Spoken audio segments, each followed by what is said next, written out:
We got a lot to talk about from the weekend. These the NFL games, and not just NFL. We got a lot of interesting sports stuff to talk about. So, yeah, let's just jump into this thing, man. I want to get through as much as we can. All right, let's go. T minus 10, 9, 8, 7, 6, 5, 4, 3, 2, 1, 0, and liftoff.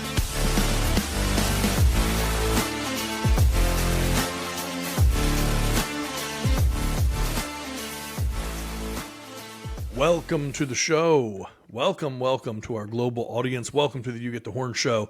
Tad and Jeff here. Jeff, how you doing, brother? Oh, doing good. Another weekend, another disappointing Steelers loss, but Here we are. I feel like it's going to be a long season, so.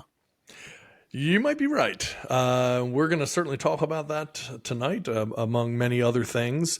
Again, this is You Get the Horns Sports Edition, so that is the total content that we will be talking, kind of stem to stern sports, the NFL, baseball, different things like that, interesting stories, crazy stats, things you're going to want to share with your friends, and I think we're going to have a lot of good stuff to talk about. I don't know where you want to start. We can talk a little bit about the NFL games from the weekend or the Giants seemingly jumping out of an airplane without a parachute. They're just like, what has happened to that team? They were like, kind of the darlings last year. Absolutely. And man, what a drop off. I mean, honestly, I'm not sure, at least off the top of my head, that there is any team that you could look at as being more of a disappointment that can't blame outside reasons.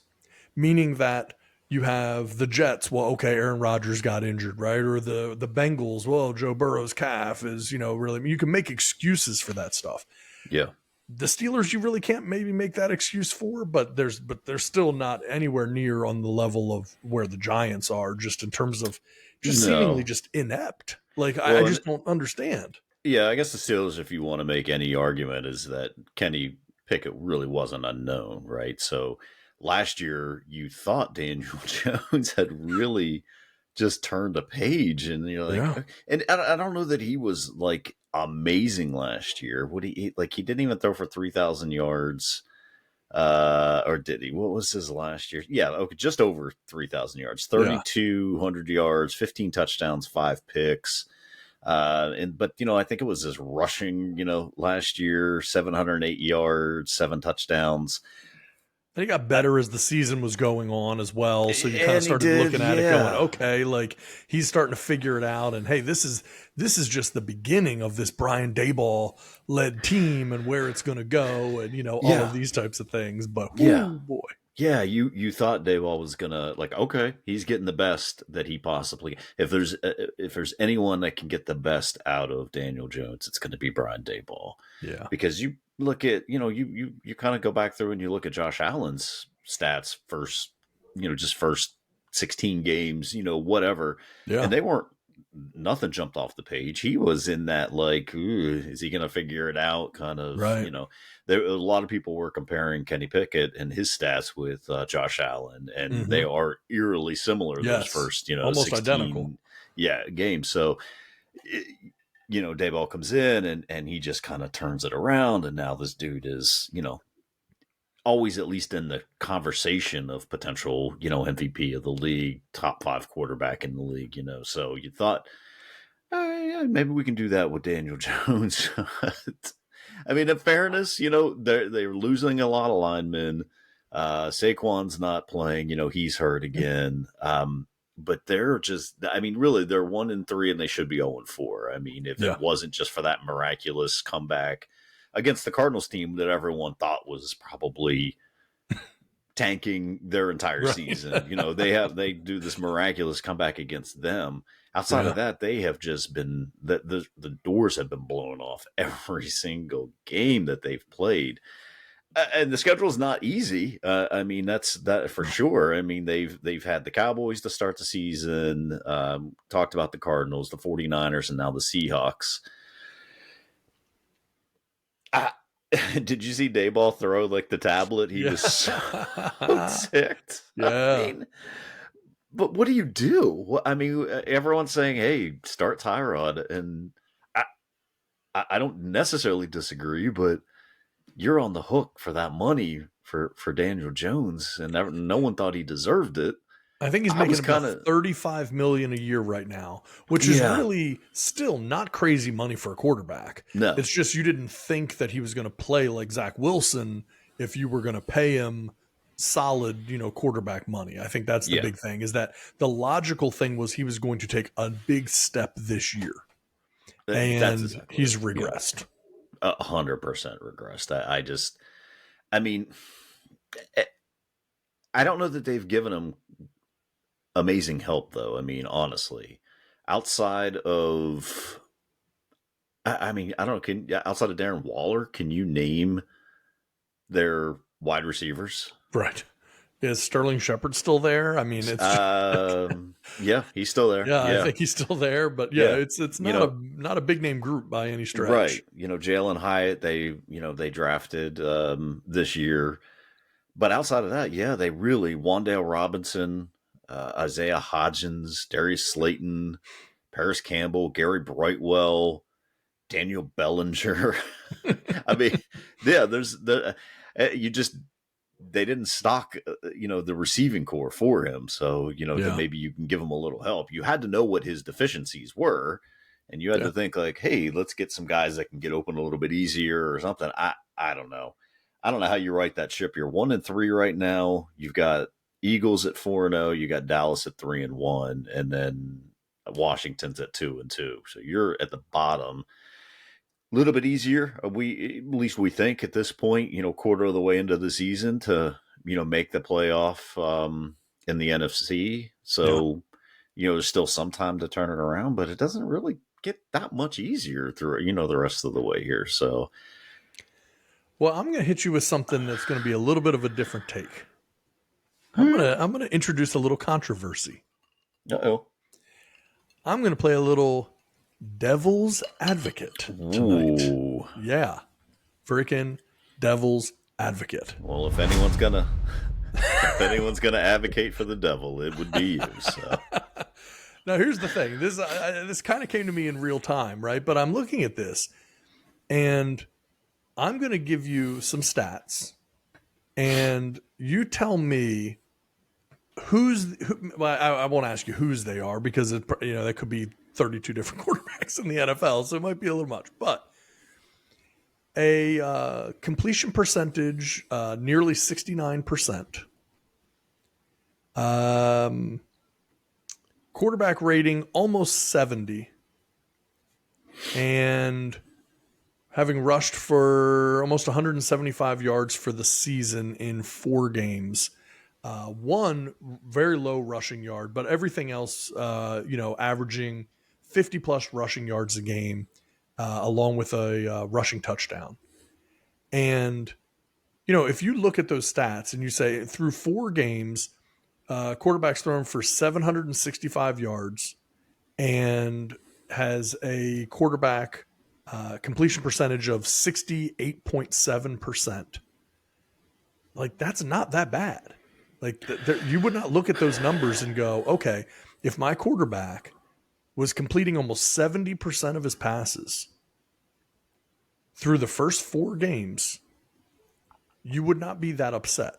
The issue is, in that same period of time, and this is where the pressure is on Daniel Jones here, because there is decision making. He's thrown 6 interceptions in 4 games. To 2 touchdowns? To 2 touchdowns. He's got 2 passing touchdowns, yeah. And he's fumbled 4 times. And that's the thing. Yeah, that's always been his MO. Yeah. That's always been his thing, is just taking care of the ball. So you look at that and you say that's 10 turnovers in 4 games. So the guy is averaging 2.5 turnovers per game. It's impossible to win like that, You can't. right? Yeah, I mean, one is puts you 30% chance less of winning a game. Yeah. But here's the other thing I want to be clear on. He's been sacked 22 times That's in wild. 4 games. Now, in fairness, it was 11 times in one game, which was yesterday. So, Yes. but even still, 11 times in 3 games, that's still, you're getting to him almost 4 times a game. So, Yeah, it was 10 sacks this past week against Seattle, but then 2 sacks taken against the 49ers, 3 against Arizona, 7 against Dallas in that opening game. So admittedly, 17 of the 22 were in 2 games. But either way, if you have a quarterback in the first 4 games of the season that's been sacked 22 times like Daniel Jones has, you have to figure there are also going to be some turnovers associated with that play because you're rushing your passes. You're trying to make something happen really out of thin air because you're under tremendous pressure. And so what happens? Turnovers, right? Whether those are fumbles, whether those are interceptions, and they don't have enough talent, as you mentioned, in the receiving core to make up for that rushed throw or, to fight for the ball in the same way. So those turnovers are happening. Without the turnovers, Daniel Jones, I mean, again, if you look at his stats, let's just look at this past game. Keeping in mind that the Giants scored 3 total points, he went 27 of 34. He completed almost 80% of his passes, 79.4% of his passes completed for 203 yards. So again, short passes because he has to get them off quick.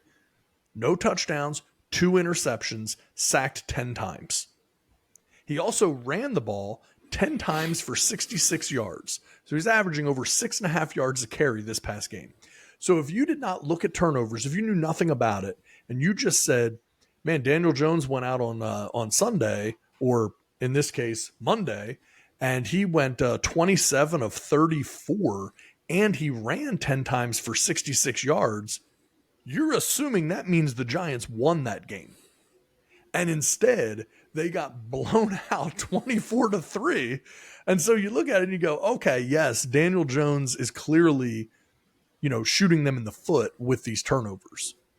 But man, it sure does seem like the team is giving him a loaded gun and pointing it at his toes and then being surprised when he's shooting himself in the foot, right? Like I just think, and I'm not a Daniel Jones fan, nor am I a Giants fan, but I do think it's a little overly simplistic, not just for us. I'm not talking about us. I mean, the world right now, everyone is beating up on Daniel Jones. Everyone's talking about how horrible he is and, all of these things. And again, turnovers in the NFL, they kill you. So we know those are unexcusable. You can't have them. But outside of that, it's not like this guy is playing horrendous football. He's, again, if you look at the passing yards, though, it's very short passes. First game of the season. Now, again, they got blown out 40-0. He threw for 104 yards. Second game, he threw for 321. Third game, 137. Monday Night Football threw for 203. So they're short passes because he's having to get them out so fast. This dude is getting sacked or pressured nonstop. And again, I don't even have the stats in front of me for the actual pressures being put on him. But I guarantee you they're high. If you have 22 sacks in 4 games, you're getting beat up and the pressure's there. So, again, not defending Daniel Jones per se. So maybe I shouldn't have gone all the way to devil's advocate. But I do think if you go a little below the surface, there are some things there that would make you say, okay, if the offensive line was just a little better, he's probably doing halfway decent, right? I mean, the stats are not that bad. You're also 14-3. You're at the Seattle 3-yard line, and you throw a 97-yard pick six. Yeah. Which would have put that game at 14-10. That's a completely different ball game at that point in time. So it's just the type of turnovers. Yes. It's also just not taking care of the ball. And are they only calling, 2 yards? This reminds me of like, Ben's last year where it was literally like get the ball. He it's like a hot potato, gets the Right. ball and he's literally throwing it the minute it touches his hands. Is that Yeah. what they're calling? I mean, they got a little bit something better up their sleeves, but yeah, okay, so they got to get it fixed. Now, here's their next 3 games: at the Dolphins, at the Bills, and then they're home against Washington, which is no pushover. No. And then they've got a little reprieve with the Jets, the Raiders, but then they go right back to the Cowboys. They go back to the Commanders, then the Patriots, the Packers, the Saints, the Eagles, the Rams, and then finish off with the Eagles again. It's like, are there 2 winnable games in there for them? There's maybe 3 winnable games at this point that I could possibly see. And I wouldn't even say winnable. Like, maybe they'll be favored against the Jets because they're at home. Right. The Raiders seem like they're kind of a mess. Outside of that, I mean, the Patriots, maybe. Well, and also, we can't even say that they're home against the Jets. I mean, it's Right. the same. Yeah, exactly it. I don't think that's going to really play a role. Right. They're not going to get the extra, the normal 3 points on the line for being the home team against the Jets. So that's true. I mean, Yeah. you would hope that that the Giants fans outweigh the, but the Jets fans. But who knows? So yeah, this might be a long season. Because I don't. Even if Barkley comes back healthy, is this all of a sudden? I mean, they did show his stats, like with him. I don't know if you saw that, but like with him playing and then with him not playing, and they're pretty substantial. I mean, what he brings. So yes, he could turn that around a little bit. But I mean, by the time he comes back, is it going to be too little, too late? Yes. And then what are you doing? You're shooting for a 6-7 win season, and now you're in the how middle does of the that help you? pack. That doesn't help you at all. So yeah, there's a lot of teams in this situation right now where you're like, oh man, you might as well just tank the season. And I know that teams don't want to do that, but they would be one team I would consider, again, because you have all that money tied up in Daniel Jones. So your best bet to get better is to suck, so you can get a rookie on a rookie deal. Yeah. And hope that he plays tremendously better than Daniel Jones. So now you're a $35 million backup for the next 2 years or whatever. It makes sense to finally cut him, to where you're not actually losing money on the deal. So, I mean, because you're already losing money on the deal at this point, but to where it doesn't cost you to actually let him go. So. Agreed. It's going to be a potentially long season for not only for the Giants, but for Giants fans. Just a lot of hope that came into this season. Yeah. Just how quickly no fan base has had more whiplash other than maybe the Jets. Like New York really does have a stranglehold on whiplash for their fans this season in the NFL, because if you're a Jets or Giants fan, good Lord, I mean, you don't know which end is up right now. So awful. Yeah. All right. So anyway, let's move on. Which other games jumped out at you? I had a couple things that I wanted to throw out just as interesting stats really quick while we're kind of talking through that.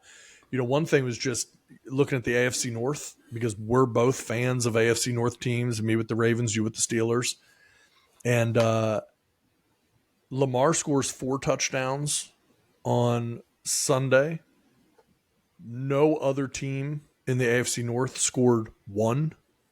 There were no touchdowns scored whatsoever in the AFC North other than by Lamar Jackson on Sunday. The Bengals ended with 3 points. I believe the Steelers ended with 6. Is that right? 6. And then, and then the Browns ended with 3. So yep.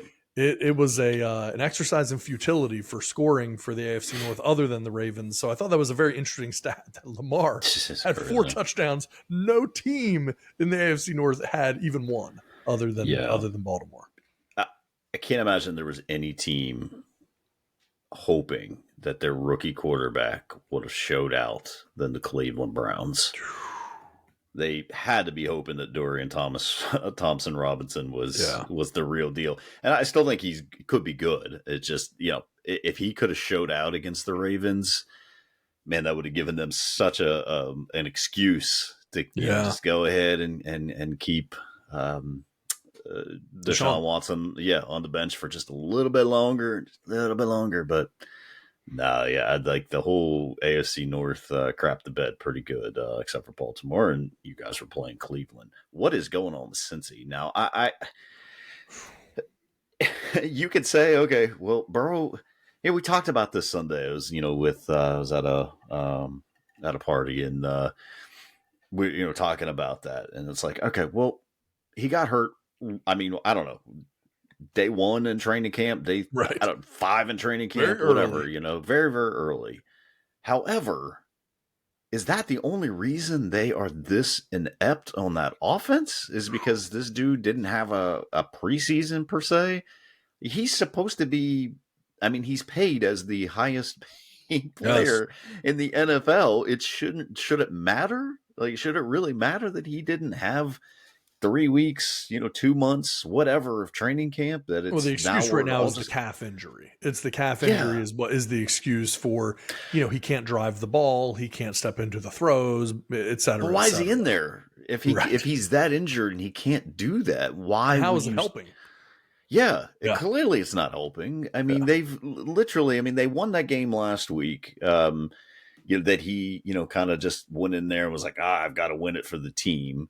And they still only put up 19 points against Yeah. the Rams. But so far, the Bengals have scored in the regular season 3, 24, 19, and 3. If two of your first 4 games to open the season, you only score 3 points, that's pretty rough. And they really should Yeah. have lost to the Rams. Oh no, They 100%. won Yeah. 19-16. They should have lost that game. I mean, they probably, easy argument to be made that they should not have any wins at all this season. No. No, I mean really, I mean, so he is your star, he is your guy, but I mean right now, is he hurting you worse? I mean, would it hurt to bench him for a couple of weeks Right. and let him get healthy? Is that thing not going to get healthy at all this year? In Well, and which honestly, this case, seems like the time to do it, right? yeah. Like if you weren't, I think the problem is if he had that injury, you shouldn't have been playing him in week 1 or week 2 to begin with, Right. because you would say, look, if we lose the first game or 2 of the season, fine, we'll deal with it. I'd rather start 0-2 and have a healthy Joe Burrow for the entire rest of the season than try to push him out there right away because it matters so much that we get the first win or 2. And then meanwhile, you have a lingering injury that just drags on and then derails your entire season. And we're in a situation too where we can't forget about the fact calf injuries often lead to Achilles injuries. And if you're going to force this guy to be out there with an injured calf running around, you are running a high risk that he could end up with an Achilles injury. If he does, and again, not for nothing, that's the exact scenario that Aaron Rodgers had. He had a calf injury in the preseason, and then he goes out there, opening game, tears his Achilles. So this isn't like unknown that this is, I guarantee you the Bengals trainers are well aware of the fact that calf injuries often lead to Achilles injuries. You're putting the guy out there against difficult teams. I mean, let's face it, if you look at who they've played so far this year, you really they've been challenged. I mean, look, say what you want. They lost to the Browns game 1. Up until this past weekend against the Ravens, the Browns had the number 1 ranked defense in football. The defense, right? Browns defense was legit. Anyways, yeah. Then week 2, you put them up against the Ravens, obviously. Then you go from there and you say, okay, well, we're going to continue to play him. Now we're going to play him against the Rams, who have been playing much better than expected. And then you put him against the Titans. So minimally, if you don't want to think of the Rams as a strong defense, minimally 3 of those first games that you have to play the Browns, the Titans, the Ravens, you're setting yourself up for a very difficult situation. Yeah. I just, set them, let them heal, let them be completely healed, and then, kind of go from there. But to throw him out there with the risk of even, more injuries, it's just, it just doesn't make sense at this point. Clearly, he's not healthy. Clearly, he's not helping the team. what does that again? There we are too. Like, your front office, everyone, you've just put all this money into this guy, and it's like you have this sense of needing or having to start this guy, right? Yep. But if you're good at what you do you not go out there and make sure you have the best backup for the price that you can afford?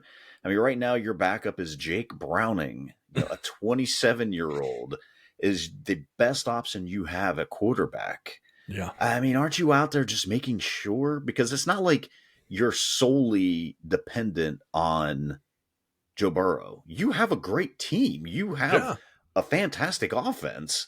You just need to make sure you have someone that can run that offense. It just, this always just comes back to me is like, how are you not better prepared for this kind of stuff? Like worst case scenario, what are we doing? And maybe it is, maybe they are, maybe that's it. Worst case scenario, we're tanking, and we're gonna, we're gonna let T. Higgins walk, and we're picking up Marvin Harrison Jr. Like I don't know, is that what's in everyone's mind at that point? It's just mind boggling to me that you let this guy out there for potential to have an injury he's not going to be able to come back for the entire year, and then possibly later into the following year. So it just, well, you're also, you end up in a situation, there's almost no team, maybe there is no team in the NFL that would be better capable of playing with a backup quarterback than the Cincinnati Bengals. Because you have such an incredible receiving core, it makes the job of the quarterback so much easier. Yeah. That if you needed to, this is different than the Giants that we were just talking about with Daniel Jones. And you go, man, their receivers just aren't that good. Like, what's going to happen? This is not that. They have incredible receivers. So I'm not going to say that anybody could be successful at quarterback for the Bengals. But I can tell you, we've said many times on this show, sure would like to see what Patrick Mahomes could do with that offense. And honestly, really wouldn't mind seeing what Kirk Cousins could do. Yeah. But outside of that, no matter what, if you don't have a backup that can go in and put up better than 3 points, because that's what you just scored against Tennessee, do you need Joe Burrow to get you 3 points? You don't have a quarterback on your team that could manage to go out there and lose 27-3 to the Titans. I promise you, Jake Browning is capable of losing 27-3. He can do it. You just got to believe in it. You just got to believe in him. Believe that he can get you 3 points. Yes. I mean, come on, man. It's just silly. I mean, Matt Canada's not your offensive coordinator. I promise. It's okay. Yeah, I don't get it, man. I really don't. So yeah. Anyway, let's move on beyond that one. A couple other things that I thought were interesting. Boy, and I don't want to spend a whole lot of time on this, but that Commanders-Eagles game. That was fun. That was a war, man. That's an overtime game. The Commanders are not, in my prediction, and honestly, we talked about this even in our preseason prognostications. Washington's not going to be a team that I think very many people want to play late in the season. I think as they go on, I think they're going to be better. I mean, and the way they came back after just getting the literal brakes beat off of them by the Bills, and the way Sam Howell responded to a defense that is probably just as good, if not better. You can say it's a divisional game and like, hey, we know how these guys play. But Sam Howell hadn't seen the Eagles. Right. He wasn't a part of that at all last year. Yeah. The way he bounced back was just fantastic. I mean, threw for almost 300 yards and a touchdown. Didn't turn the ball over. No interceptions. Yeah, they're going to be a tough out. For me, the Commanders, it comes down to coaching. I mean, I don't know, man. I mean, I'm in the thick of it here with Washington, and I've seen all I need to see with Ron Rivera. I really have. I'm telling you, I might get killed for this, and it may sound uncouthful, if you will, but had he not gotten cancer, I don't know that he would still have been their coach. what has he done to deserve to continue coaching this team? It just doesn't make any sense. So, there's a whole debate of like, okay, it's win a playoff game or, kind of bust for Ron Rivera, being new ownership that's in there and everything else. You might have to win more than one playoff game. If you have an opportunity, and Bieniemy can get himself going. If you have an opportunity to have Eric Bieniemy as your head coach after being in the building for a year, you better not pass it up, because I'm telling you, if he gets this offense clicking, someone's coming calling, and you're going to be stuck with Ron Rivera as your head coach. Meanwhile, you now will have left Eric Bieniemy go. You will have left. Let me see. We've got the laundry list. If you really want to go back, Sean McVay, you'll have now let LaFleur go. Shanahan. There we go. Kyle. You'll now have left all of these amazing head coaches go, and I don't think I don't think the new ownership's going to go for that. So I think Ron's going to have to do a lot. It's just some of their moves that they've made. They drafted a cornerback in the second round. The dude hasn't seen a snap. And Rivera says today at the meeting, he's like, well, he's just not getting, he's behind great players. Awesome. That's terrific that you have amazing quarterback. Why did you draft the guy in the second round when you have need on that offensive line? You clearly have a lot of depth at that position. I don't know why anyone's just not calling this dude out on his stuff. Like, you pick up the second round corner and you don't play him, and your excuse is, well, that's a deep position. Yeah, it's a deep position. It's why you don't draft there. It's why you draft offensive line. Well, here's what I'm curious about, because obviously Ron's not the general manager. So it's interesting. Well, I think he has a lot to say. That's what I'm curious about, because Martin Mayhew is the general manager for the Washington Commanders. If you look at his professional career, Martin Mayhew as a general manager, I would say it's a mixed bag. He was the GM for the Detroit Lions from 2008 to 2015, and he's now GM here. He's had lots of other roles as personnel executive and different things, but as a GM, he was the GM for the Detroit Lions from 2008 to 2015. And so he's done that, and he's been here. I'm not 100% sure, we'd have to really go back to review every pick, but I do know for sure that from 2008 to 2015, the Detroit Lions were not a good team. Right. So either they did a phenomenal job of drafting really good players, and the coach there from 2008 to 2015 was just terrible, or maybe they weren't doing such a good job of drafting players. Right. You see, like, their first round pick is Manuel Forbes, which I don't hate, but then you've got someone that goes below him in Christian Gonzalez, who looks like a surefire, great pick, and he is hurt now, of course, but you look at Forbes. They were just showing his stats today. They were just talking about his stats today, and like, he's given up almost in 4 games, almost 400 yards.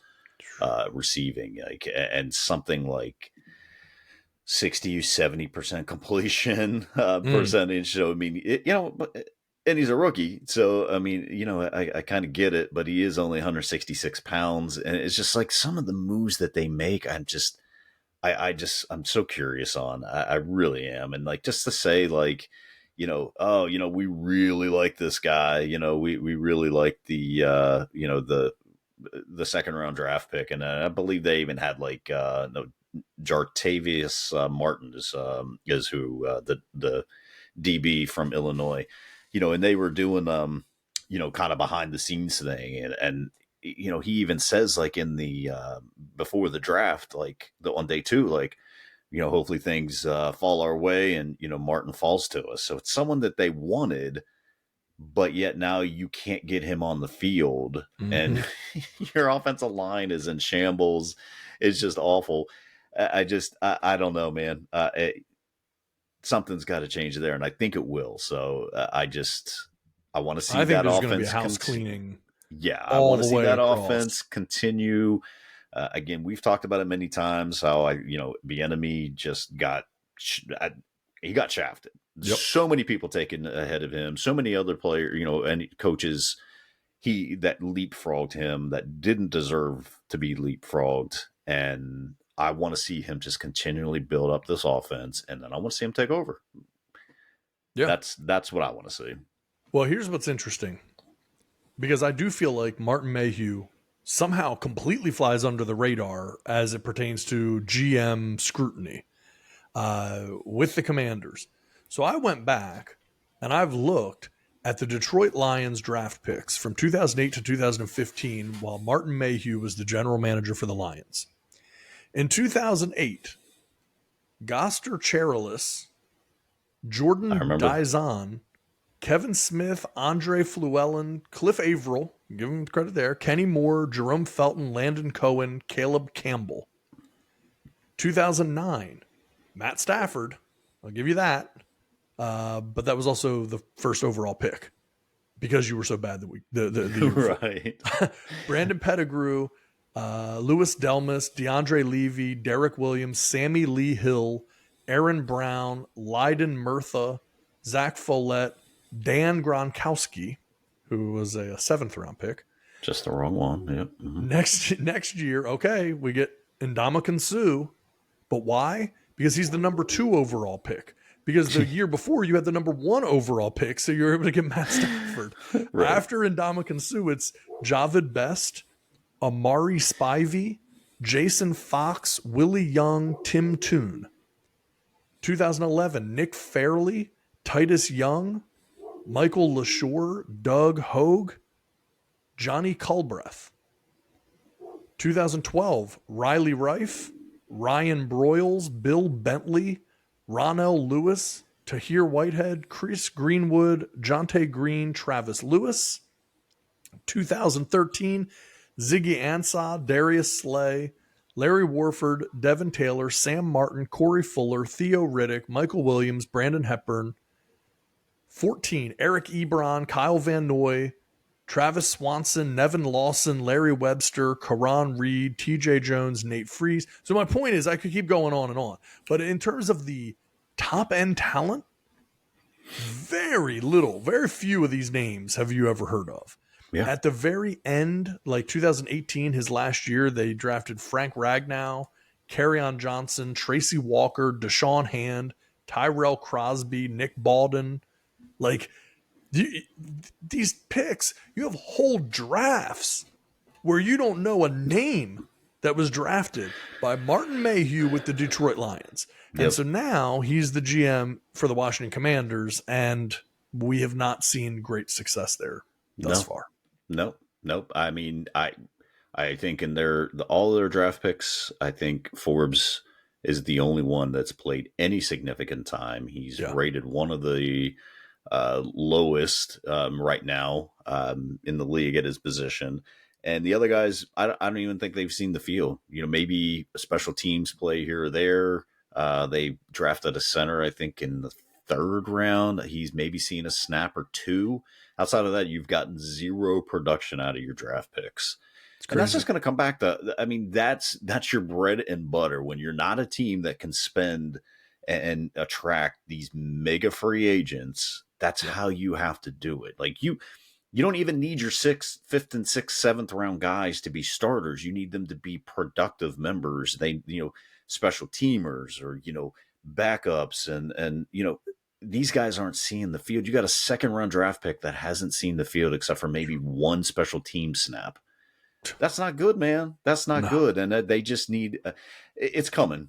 And I think we've gone a long way around here to say they're going to be a tough out every game that they play because I mean, when you put that kind of money into that offensive line or that defensive line, you expect good things out of them. Last week or week before they were not good at all. This past week they were good. They weren't great, but you just expect more out of them. So yeah, I think they're going to be a tough out.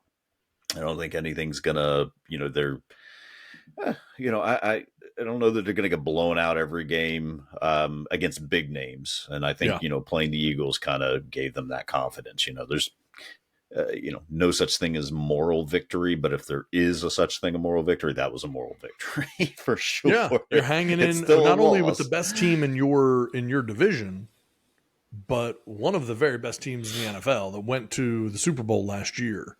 So yeah, I mean, I do think for a young team like Washington, I do think that game probably did mean something to them. Would have meant a lot more to win it, but and the Eagles, man, they're undefeated, but they do not look great at this point, which is kind of scary because they're still winning and they don't look great doing it. That's right. So, there's still a lot they got to figure out there too. So, definitely up in the air right now. I mean, if you're looking at the first 4 games of the year, you've got to you want to put Miami up there, and then you just see what happened last week. Yeah. So you can't ever count the Bills out. It's just, the Steelers were just last week, they were the 2nd seed if the playoffs happened. Now they're, one game to the 7th seed. You had Baltimore looking shaky. They're now 3-1. And then you've got Philly at 4-0. I think the only team that's looked the part so far has been San Francisco. And right now, if you give me MVP 4 games into a season, which isn't a thing, but if you did, it would be Christian McCaffrey, hands down. Yeah. That dude is unreal. He's now scored a touchdown in 13 straight games. Now, I'd go and put money on it, but I would break that poor guy's streak the minute I put any money on immediately. He's the 3rd player since 1950 with at least 600 scrimmage yards and 7 scrimmage touchdowns in the first 4 games of the season. Wow. You know who the other ones are? Oh, God. Emmett Smith and Jim Brown. Wow. What company this guy is keeping at this point. It's and he broke the franchise record for San Francisco for scoring touchdowns, consecutive scoring touchdowns. Right. And that was Jerry Rice. So of course, the company this guy is keeping right now is just amazing. Brock Purdy's not lighting the world on fire, but he is slow and steady. He's methodical, and he's not turning the ball over. That's it. I mean, and that's exactly what we were just talking about with Daniel Jones. Brock Purdy is playing, I don't want to say like Daniel Jones, but the good parts of Brock Purdy's game are mirroring Daniel Jones. He's just not making, like Daniel Jones statistically will be solid on the completion percentage like we talked about, but then there's going to be 2 or 3 turnovers in the game. Brock Purdy, again, not blowing the doors off, but not turning the ball over, not killing the team, not hurting the team. Yep. That's all he needs to do. They have a good enough team in San Francisco. You don't need to do more than that. So yeah, it's going to be very, very interesting where they continue to develop. This is without Debo really being involved. Yep. I mean, Debo was running. He was essentially just running routes to get other people open last game. Yeah, just a decoy. And I know that because I've got him on my fantasy football team. The dude, I don't even think scored an entire point. They're like, oh, look at this cover that he's running here. I'm like, why is he running this? So he was a decoy for fantasy as well. Yes. Why is this dude running decoy? So Brandon Ayuk can catch his 600th pass of the year, which another one that's playing out of his mind. I mean, you don't hear much about George Kittle right now. I mean, they're just playing solid football, and their stars really haven't even emerged yet. So that's a team that looks scary. Yeah, they're gonna be a tough one. I do think, we gotta talk about some non-NFL things, but we would be remiss if we didn't mention the Texans going out there and hanging 30 on the Steelers and beating them 30-6. You watched that game. What did you learn from it, if anything?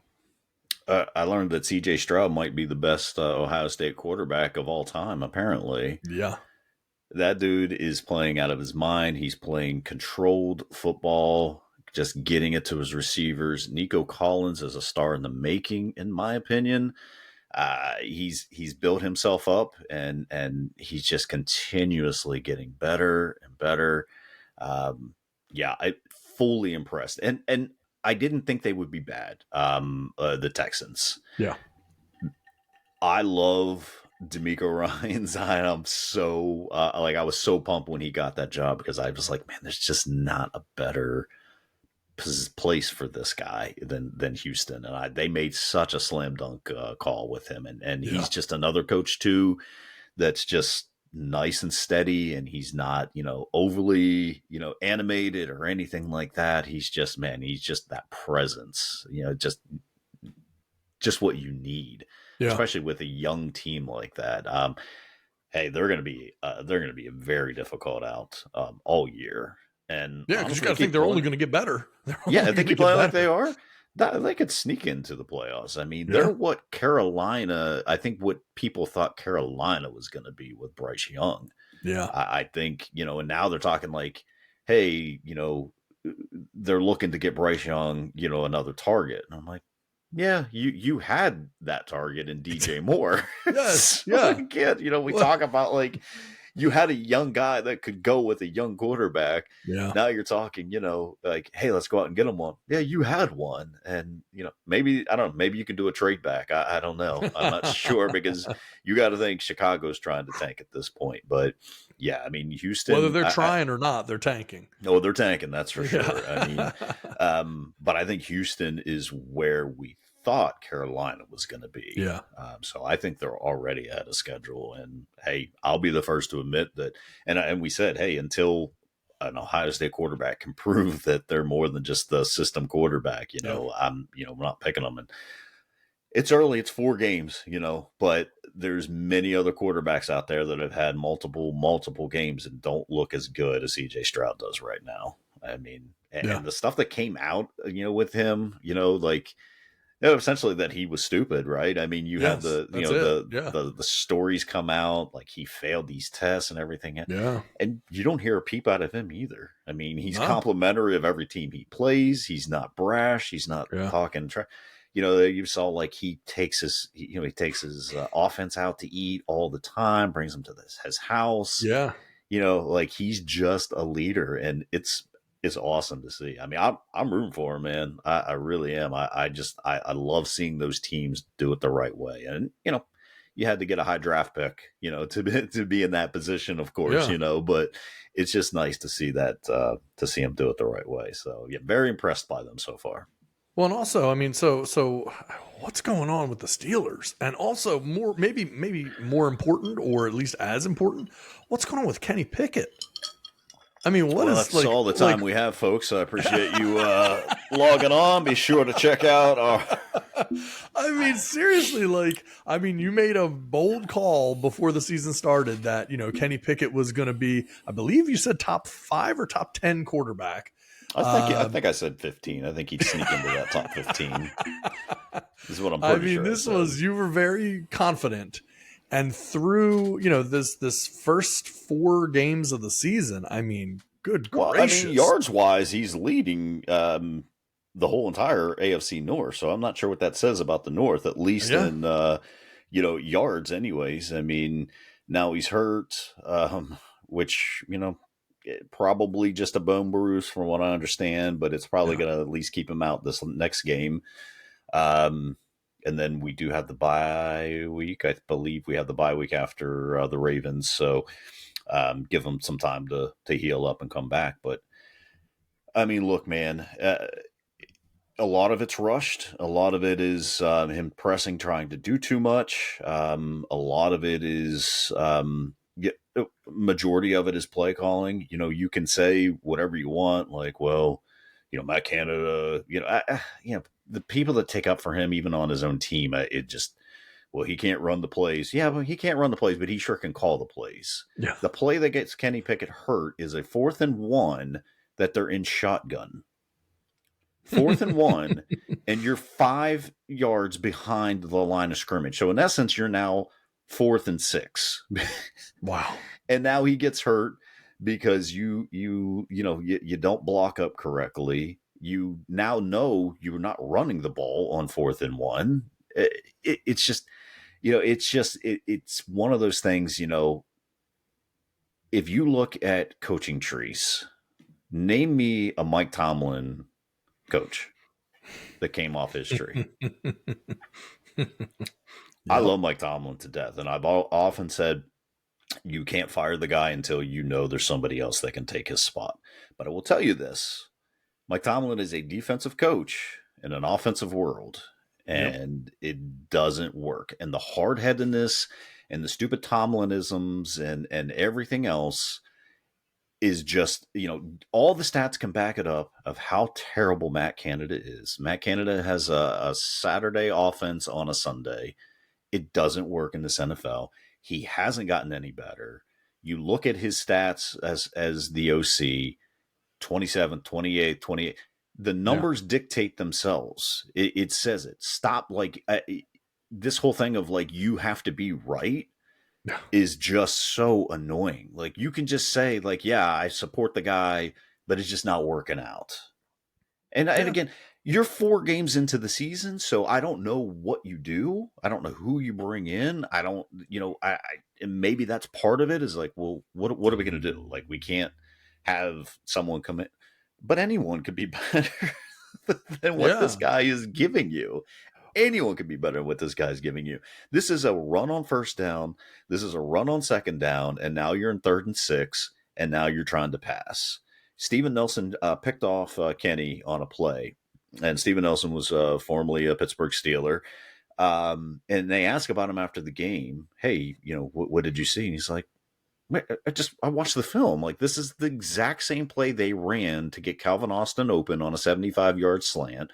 I saw it. I knew exactly what they were doing, and I just positioned myself for it. When you've got guys that can just call out those plays and just know those plays, I feel bad for Najee, for Najee Harris, because everyone's like, oh, he's so slow and he's this and that. He's not going to, beat a lot of running backs in a 40-yard dash, but he's top 3 in players for yards after contact. But the problem is he's getting contacted 3 yards beyond the line of scrimmage. That's right, exactly. Yeah, if he falls forward, he's getting some yards. So he's, that's the thing. And he played a good game last week. But he only had 14 carries because you're down 16-0 at halftime. And that's the thing. I've often said that Kenny Pickett. We talk about the Commanders drafting a DB in the 2nd round and saying we can't really play him, but it's a luxury. Kenny Najee was a luxury pick that the Steelers didn't have the luxury of making. When you see the offensive lineman that went after him, and you're like, oh my gosh, this is what we need. You have a young QB, you have to build him up. And then Tomlin on top of all this, when they're in, we ask him about the why are you in shotgun on 4th and 1, and you say, well, because my left tackle Dan Moore was out and Pat Freiermuth was out. Okay, but did you not draft Broderick Jones and Darnell Washington, who also play the same positions as Dan Moore and Pat Freiermuth? What are you talking about? It's not like you just didn't have a player to put in. It's 4th and 1. You don't. It's not like we just didn't have linemen to play. That's we silly. Just had to go shotgun. Broderick Jones is your 1st round draft pick. Right. What do you mean? What do you mean? I'm just so confused by all this. And I think that's what's the most frustrating part is that it's just talk. It's all talk and no show. They came out so flat against Houston. Now I'm praising Houston, but there's not 0 chance that this team should have lost to Houston 30-6. Right. Houston was down multiple offensive linemen. Do you know who Houston was starting on the offensive line? Mr. Kendrick Green, who the Steelers couldn't wait to ship out of town. Yep. And do you know how many times C.J. Stroud was sacked this week? Oh, boy. This many times. That's a big 0. Didn't get touched. 0 times they couldn't get to him with 2 backup offensive linemen. So either you've got 2 of the best backup offensive linemen in the league, or your team just didn't come to play. And that, it's easy to say, but this is the MO with him. Like, it's always played down to competition. This has been everything that Steeler fans have screamed about for years. This team, for whatever reason, under Mike Tomlin, plays down to competition. And I don't get it. I don't understand it. I don't even know if it's a real thing that that's possible. But it happens quite a good bit. You can't argue with the results. So you tell me. I don't know. I don't know what that is, but I don't know how you're not focused to play. Every game in the NFL is important. This is a chance that you could go 3-1 and have the Ravens, who we've often talked about, no matter how bad either team is, this is always a slugfest. This is always a good game. You could possibly have eked out a win and been 4-1. Now you have beaten, Cleveland, and now you've beaten the Ravens. Yeah, stack those division wins, man. You have those division wins. Now you still can do that, obviously. But to have, one less loss under your book, it just means a lot. Like I said, they went from the number 2 seed to the number 7 seed in just one game. And that's the NFL for you. Yep. It will leave you in the dust if you are not prepared to come play every single game. And, and then Tom, it's like, yeah, there's going to be changes. And everyone's like, great. All right, you're getting rid of Matt Canada, right? Like, oh no, we're just going to have padded practices. And, we're just, it's the ignorance. It's, it's like he's almost just laughing and just, just talking down to everybody. Yeah, just talking down to the fans and talking down to everyone. You hear the chants, like the chants are loud enough. Anywhere you go, there's a sign up. You can go to another stadium and someone's holding a Fire Matt Canada sign up. I know you hear it. And the fans are passionate. Like, yeah, but you know what? The fans are loyal too. If you're playing well and you're coaching well, they'll stand behind you. They'll stand beside you. Like, it's not a stupid fan base. Yes, there are many stupid Steeler fans out there. Sure. But it's not a stupid fan base. Like, we understand. But when I can see a play and I was like, I can see this coming a mile away. They did a trick play, Houston did, that I called as soon as the play was run. I'm like, he's passing it. It was literally a toss to the running back. Dameon Pierce throws the ball for a touchdown. I'm like, I'm calling it. I'm yelling and screaming it. This is a pass. It's a pass. Yeah. If I can see it, I don't know how the rest of that team can't visualize. Well, see, that's where it's interesting, because that's not Matt Canada. And so, as you mentioned, like, Mike Tomlin's supposedly this great defensive coach, not that he's the defensive coordinator there, but you do see defensive failings as well. Now, you could say, well, the defense failing because the pressure's on them because of the offensive struggles, which make, total sense. But it's kind of like the team just overall, it's not working for the Steelers right now. At the end of the day, regardless, they're going to get their wins. Nobody thinks they're not going to win another game the rest of the season or anything like that. Like they'll be fine in the grand scheme of things. But you don't have that long in the NFL. Your window is not open for very long. And when it's opened, you better get through it. You better do everything in your power because you don't have time to waste. And if you have, and I've seen it happen, in Baltimore.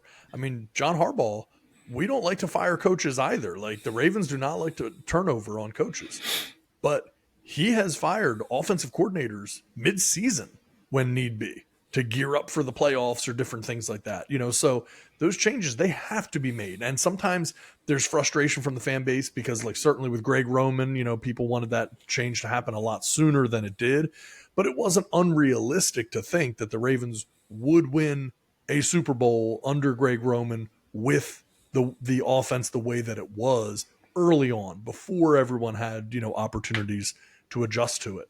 But one thing I want to shift to briefly before we start to wrap things up, you're talking about Matt Canada. The pressure's on Matt Canada right now in more ways than one, because people on Twitter, or now X, believe that they have uncovered a burner account for Matt Canada. And it's so great because for anyone, I think everyone probably, I say things a lot of times where I'm just like, hey, for anyone who doesn't know what this is, I have one person in mind when I say that, and that's my mother. So, there are people listening to the show that know exactly what a burner account is on Twitter, but my mother may not know. And so what that is essentially, and we see it sometimes with NBA players, different professional athletes, Kevin Durant. they make up a fake account to pretend to be a regular fan, and then they send all these messages and tweets defending that person, themselves basically, but as this supposedly anonymous fan. And so there's this, I'll give you the breakdown here on Twitter. There has been an account located from a guy named Danny Football 77. Danny first joined Twitter in August of 2022. He had 0 followers and he followed 0 people. But he was very dialed in, commenting on a variety of Steelers media sources. He was all over the place. So all of them, he's tweeted 12 times. They were all posted on Monday, and every single one defended Canada or deflected blame to others for the team's failure. So I have a few quotes here I wanted to read from the potential Matt Canada burner account. Quote, every offense in the NFL is predictable. It's down to the players to overcome that. Coaches know Mahomes is going to Kelsey. The Vikings are going to Jefferson. That doesn't help stop them from getting the ball. The Steelers have a talent issue, not their offensive coordinator. And then later, so gaining 400 yards is more important than winning now? Canada's scheme helped the Steelers sustain long drives and control the clock last year. If you want to watch teams put up yards, check out the Minnesota Vikings. How's that going for them? And then hashtag fire Fitchner, hashtag fire Haley. Steeler Nation found a new scapegoat. Wonder how long it'll be until the next guy is on the hot seat. Oh, is Canada the one turning the ball over too? Todd Haley, Randy Fitchner, now Matt Canada. Who's the common denominator here? It's Mike Tomlin and Chris Boswell. And so here's the thing. All of these things you could say maybe. What poor Chris Boswell has to do with anything? I'm just like, I show up a couple times a game. I'm the kicker. What do I do? Common denominator. What's wrong, Danny Football? Why do you have a problem with me? But here's the thing that's interesting, right? So you could say, okay, whatever, that's maybe just a fan that really believes for whatever reason in Matt Canada's scheme. Yeah. But the folks on Twitter logged in and put in that they forgot their password. And so then it brings up your email to say, should we send it to this address? Now, of course, as you know, they will show a couple letters and then it's a bunch of stars in between so that you can't know exactly what it would be. But the request is to send an email to MA star at s***.com, which would perfectly the letters line up to be Matthew Canada at Steelers.com. Oh my God. Whether it is or isn't, it seems like it is, because if it's not, then someone out there must be like Michael W. Canada at Steelers.net. He's like created this. The highest likelihood is that Steelers embattled offensive coordinator Matt Canada has a burner account that he's using to defend himself on Twitter against. I can only hope it's true. Like I just want it to be true because it would just be the icing on the cake for Matt Canada, who also tells Adam Archuleta, and forgive me, I don't think it was I can't remember who was doing the game. I know Archuleta was one of them, but tells them before the game and wherever they do the little pre-meeting things or whatever that was that his offense isn't built to come back. Like this was said on air that we spoke with Matt Canada and he said, that his offense just wasn't built to come back. Yeah. So awesome. Yeah. In today's NFL, the game plan is, to get up 7-0 and then sit on the ball. Yeah, just ride it out.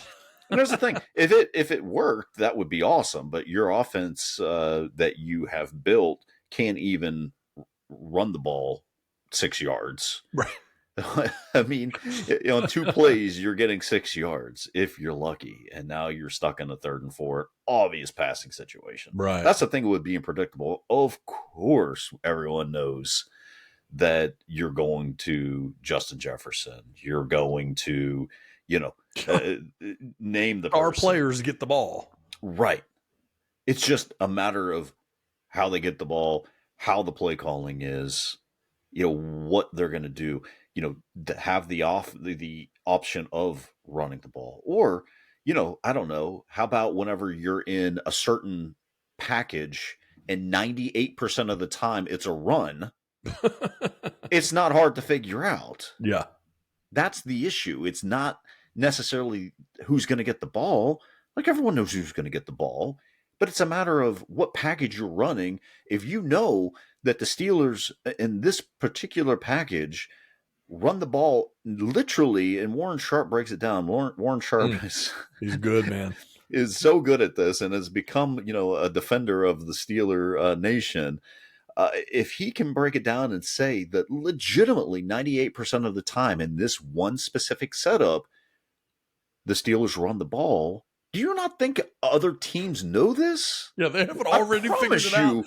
Warren Sharp is not some guru genius that can figure all this stuff out, and teams Every team have no has idea. 5 Warren Sharps on their staff, breaking down tape all the time. That's the problem, is when you're so predictable that 98% of the time teams know what you're doing. Yeah, it's very difficult. It's very, very difficult.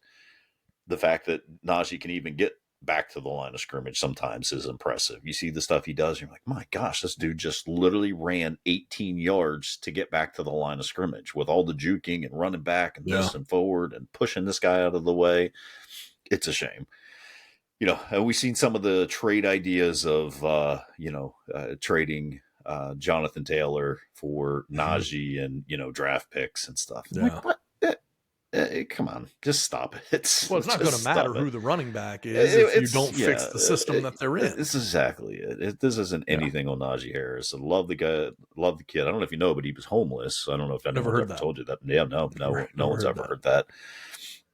Love the guy, love the kid, and it's not his fault that he plays for the Pittsburgh Steelers. This dude, imagine this dude in the offense for the Kansas City Chiefs, or imagine him, with the Seattle Seahawks or any team like that. And he's a perennial Pro Bowler with any of those teams. So but listen, still 2-2, still plenty of time to figure it out. 1 game back in the play, in the AFC. Play this week, beat the Ravens, and you're back on top in the division. So, I mean, that's the NFL for you, but you got to figure something out before it gets too late. That's the only issue. So, agreed. Well, listen, we don't want to go too long here. Before we wrap things up, I did want to touch on a little bit of baseball. The Braves, Ronald Acuna Jr. becomes the 5th player ever with a 40-40 season. That is 40 home runs and 40 stolen bases in one season. Now, that happened September 21st, I believe he got there, that he managed to make that happen. In reality, when you look at his stats, I mean, this guy has had an unbelievable season. So he's surpassed the 40-40 by quite a substantial margin. Ronald Acuna Jr.'s 2023 stats: 338 batting average, 41 home runs, 106 RBIs, 73 stolen bases. I mean, he is not in the 40-40 club. He's in the 40-70 club. I mean, it is incredible what this guy, so this is a player who hasn't been in the league, obviously, very long. He comes out as Rookie of the Year. He's a 2-time Silver Slugger, a 4-time All-Star. And we'll see, right? But does he win the MVP? it's got to be hands down at this point. I don't with think Ohtani it's having be the close. elbow injury and being out, I think that was so much of the Well, we're talking National that's League, true. American League. So, National I mean, American. Otani probably still will win the MVP, Right, even though right. he's been out for as long as he is. But yeah, National League MVP. Yeah, I mean, yeah, he's Gotta second be. in average. He's fifth in home runs, tied for eighth in RBIs. He's third in OPS, plus the stolen bases. I would like to take a quick opportunity to congratulate Rob Manfred. The dude gets a lot of hate, and a lot of it deserved. They're about to set an attendance record, and I won't, not a record, but they're about to have the most. It probably has already passed since we've started the playoffs now.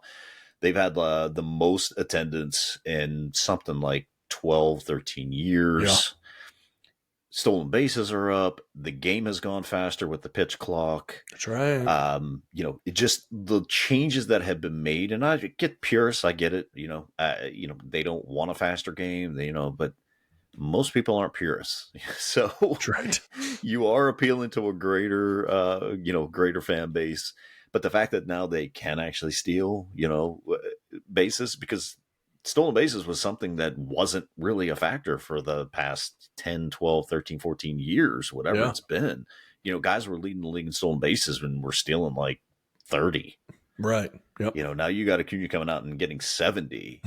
Get rid of the shift. Like you're introducing more offense into the game, and just overall, it was a pretty good year for Major League Baseball. So I know, like I said, he gets a lot of slack, a lot of hate, but I think this was good for baseball. So no, agreed. And then you've got the balance of power has shifted so much. I mean, when you have the Yankees and the Red Sox down at the bottom of the barrel, but the Orioles, as the second best record in all of baseball. And, it's just all of a sudden you get those people. Again, we've talked about before why the NFL works so well is that parity thing.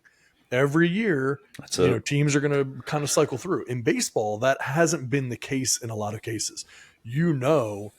Divisionally, who's going to be winning on a yearly basis. It's down to those one or two teams, usually major market teams outside of like the Kansas City Royals or somebody like that will have a little run for a few years, or the Brewers or somebody. Yeah, Tampa Bay is probably your biggest one that they just somehow figure out a way to do it with the lowest payroll. But they're not winning a lot of World Series either. So right, yeah.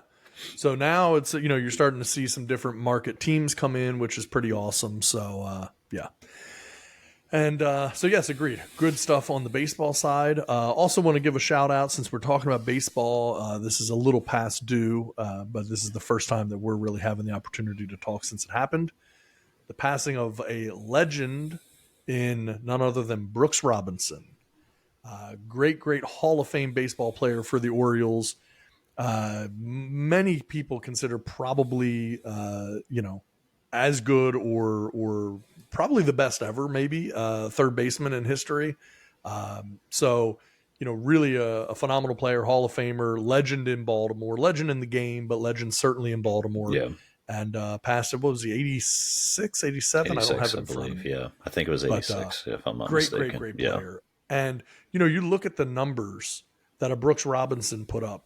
And again, this is in a different era, right? So we're not talking about batting average and things like that, with a guy like him.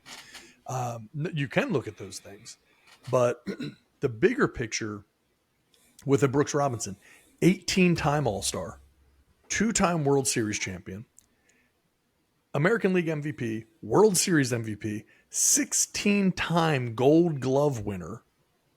I could go on and on. I mean, there's lots of other things. Roberto Clemente Award. He led the American League in RBIs in 1964. 16-time, though, Gold Glove winner. Yep. You don't see that very often. In fact, I believe that record, if I remember correctly, was actually broken by none other than our old friend of the show, Greg Maddux. Always Greg. If it's a record, it's Greg's. You're absolutely right. Yeah, I think Greg ended up with 18, if I'm not mistaken. Yeah. And that's at the pitcher position, obviously. Right. So very, very different type of thing. Yeah. But I mean, just an amazing player. And you don't think nowadays there are only so many players that came from that era of, the 50s, 60s, and even 70s, whose names you even think of, when you're a modern baseball fan. And, you know, I think at times maybe Brooks Robinson was a little lost in the shuffle on some of those things. But yeah, man, I mean, just an incredible player. So, you know, just wanted to make sure that we at least referenced the death Yeah. there of Brooks Robinson. Yeah, it's such a shame that he passed just as the Orioles were, about to win the division and Yeah. make it to the playoffs and really have a good shot this year. So Yeah. it'd have been nice for him to see. But yeah, great dude. From everything I've ever read about him, I don't think anyone ever had a bad word to say about Brooks Robinson. So no, yeah, great dude. So we got that, and then the last thing we can spend I'll spend 30 seconds on the Damian Lillard trade. Obviously, it's already happened. Damian Lillard traded to the Bucks. Nobody saw this coming. Everybody thought it was going to be Miami. That was the only thing that was talked about that could happen with Damian Lillard. Damian Lillard was clear he wouldn't go anywhere other than Miami. And then he found out that it doesn't really matter what he wants to do because the team's going to do what they want to do. And in fact, the rumor is that Damian Lillard went back to the Portland general manager to walk back his trade request when it became clear he wasn't going to go to Miami. And the GM told him, nope, we're too far down the road. You're not coming back here.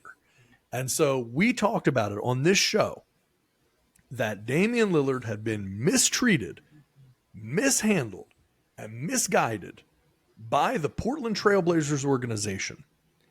And daggone if this isn't another exact example of that. They knew exactly where he wanted to go, and they would not send him there. And then he said, fine, if I can't go there, I'll just come back. And they were like, nope, you're not welcome back here. We're shipping you out no matter what. And Damian Lillard, not a malcontent, not a difficult guy, a guy that gave everything to that city and that team.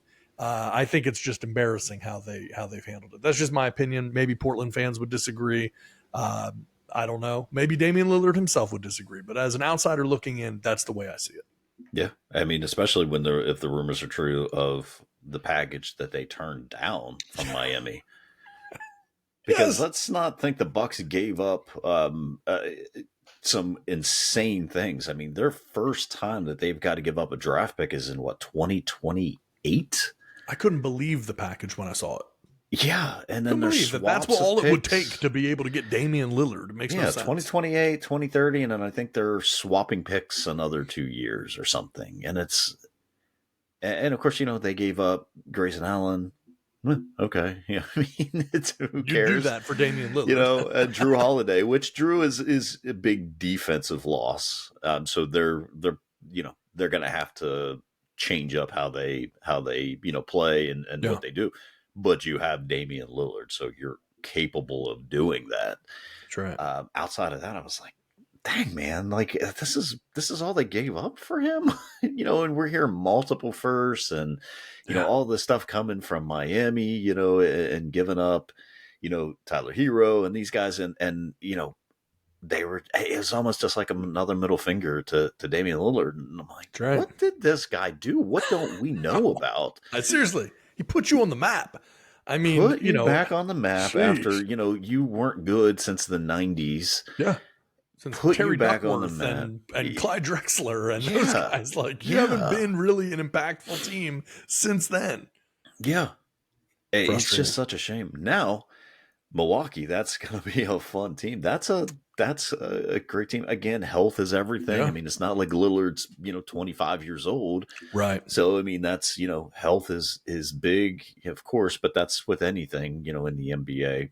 Yeah. But if they stay healthy, that starting five, I put up against anyone, at least, at least in the East, I do. Yeah. Again, I don't, how do they stack up with Denver and, a couple of those teams? But, I thought it was funny. They, I don't even know who it was. It's some guy just real snarky on Twitter. And he said, they're talking about the trade and they'll be like, you're missing out on such a,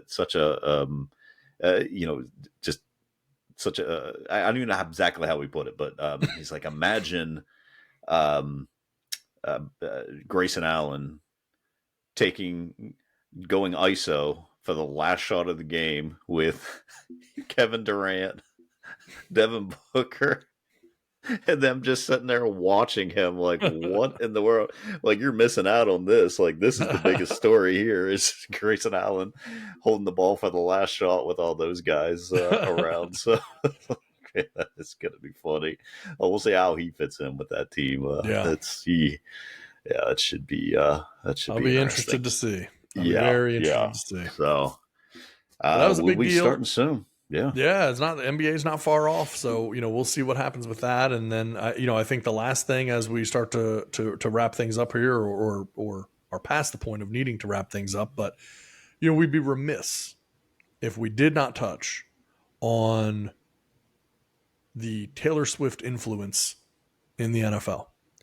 And while I'm not going to go too far into this, I will tell you remiss? Would my we really conspiracy be remiss? theory here is that the NFL worked out a deal with Taylor Swift, taking advantage of the hype around the whole buzz with Travis Kelce and everything, to get her to show up to games.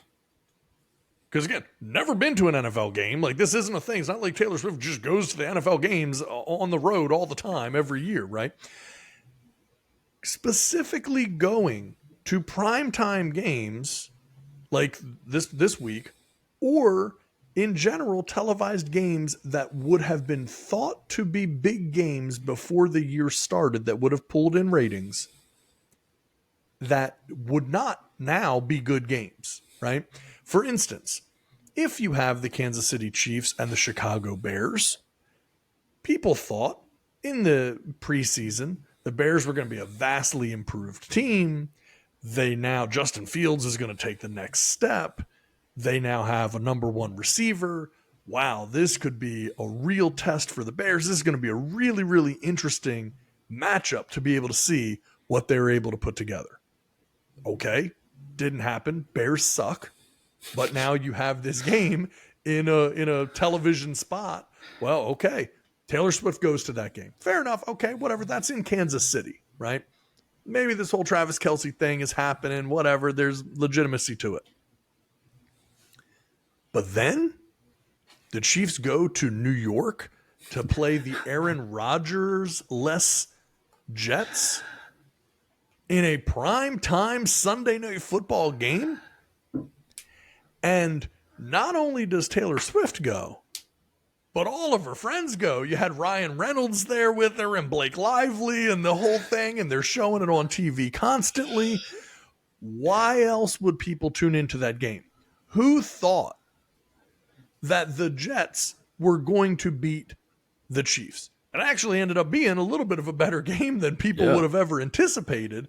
But the reality is, I don't think that it is lost on the NFL what the opportunity is. And it's not lost on me that, like, the first commercial break of Sunday Night Football was featuring Taylor Swift's Eras Tour film that's getting ready to be released in theaters, hyping it up. So you're drawing all these people in, all of these Taylor Swift fans, who aren't going to watch probably an entire football game, by the way, but they're going to watch a quarter, maybe even a half, to see how many times they might get a glimpse of Taylor. Mm-hmm. And then they're driving advertising for Taylor's movie all the way through the ads. And I guarantee you those ratings in the first half were much higher than they would have been otherwise without her at that game. And then it becomes the only thing that the NFL's talking about on their Twitter account, and everything else is like, oh, the Chiefs are 2-0 since Taylor Swift started coming to. Imagine this is the NFL tweeting this. This is not random people saying this stuff. Right. This is the NFL claiming to be Swifties and saying all of these things and making sure that they take full advantage of the attention that's on the game. So if they didn't work out something with Taylor Swift, then shame on you, Taylor Swift, because you missed out on an opportunity, because you should be monetizing what you are bringing to the NFL right now. And I think you are. But if somehow she's not, she's missing out on an opportunity. And I don't get the feeling that Taylor Swift misses out on very many opportunities. I believe that she is being monetized to be able to build this buzz for the NFL. You know what? You're such a cynic. Maybe she's just there for love. Could be. Love of money. Mm. Yeah, like she literally has nothing better to do than fly around to football games that Travis Kelce is going to play 45 snaps in. It's just, like, are you not I hear on she tour, lives in New York, or... so it's like, okay, you live in New York. Maybe it's not that far out of the way for her to be able to go to the game, but it's still a major thing. It is a major thing, Yeah. and now you're jetting around all over the place to be able to go to these games, and Security then and all inviting this other stuff celebrities to come with you. It's just, I don't know, man. It feels set up. I don't know if it is, but I do know this. One of the most money hungry, completely obsessed with stats and success and ratings. I'm not talking about Taylor Swift, I'm talking about the NFL. And to have this opportunity, think about what the NFL does every year to try to get more women to watch the game of football. Oh, yeah. They make the special pink jerseys, which I still feel like should, on some level, be slightly insulting to women. But they make special pink jerseys for them to wear and all kinds of different colored things. And they have all the NFL gear commercials with women on there showing off all their cool NFL clothing. The league does a lot to try to get women to be fans. So what better way than to bring in Taylor Swift to be able to get a lot of eyes on not only on the league, but particularly on games that would have been massive disappointments otherwise. Just there's just nothing that they won't do to make a buck. This literally proves it. Yeah. You have I don't even know if they're officially a couple, but you just have, I mean, we joke, that we're Swifties and we're Taylor Swift fans. Other than I don't think she makes terrible music. No. I just don't think much of her. It's not a person that I would see on the street and be like, oh my God, there's Taylor Swift. They'd probably be like, why is Taylor Swift walking down the street? It'd be one of those things. Yeah. But to see just even Travis Kelce gaining, almost 1 million followers, and yes, just his stock that's just gone up. Like, he's the number one jersey. Yes. Being sold in the NFL shop. Now, why? Yeah. Who's buying it? Well, it isn't guys like you and I that are now saying, like, wait a minute, Travis Kelce's dating Taylor Swift. I need to buy a Kelce jersey. Cool. Like, that's not happening. Yeah. Like I guess, like, if you're a guy, maybe you hope that, like, a Taylor Swift fan really thinks you are Travis Kelce or something. Like, I don't know. Maybe that's what you're doing it for. Yeah. But you're right. Yeah, they're not doing it. Did you see the jerseys that the girls were making and they had Kelce's name spelled wrong? Like, I'm just hoping it's parody, but either way, it's funny. Like, if it is, it's even better. But it's a weird thing. Like, I just to turn on the game and be like, oh, we're going to go to see what Taylor Swift is doing. It's just so weird. Like, she's not the first celebrity. She's probably not even the most famous celebrity to ever go to an NFL game. But I guess, I don't know. I guess she's the first one to date an NFL player. I don't know. It's weird. It's just, it's already exhausting. Like, I can't wait for them to break up so she can write that song and we can get on. We can get on with our lives. So, and it's going to be a doozy. I can promise you that. Oh, ain't no doubt about that. It's going to be a hit. Imagine the pressure on him now to never break up with Taylor Swift. I mean, her fans are insane anyways. So. Yeah. It's going to be tough. The hate this guy's going to get. Yeah. He needs to come out first and say that she broke up with him. Yeah. He did not break up with her. And, it was because she was traveling too much. Something like that. Yeah. Because otherwise, if people think that he did it, he's screwed, man. Yeah. He doesn't know what he's in for. Exactly.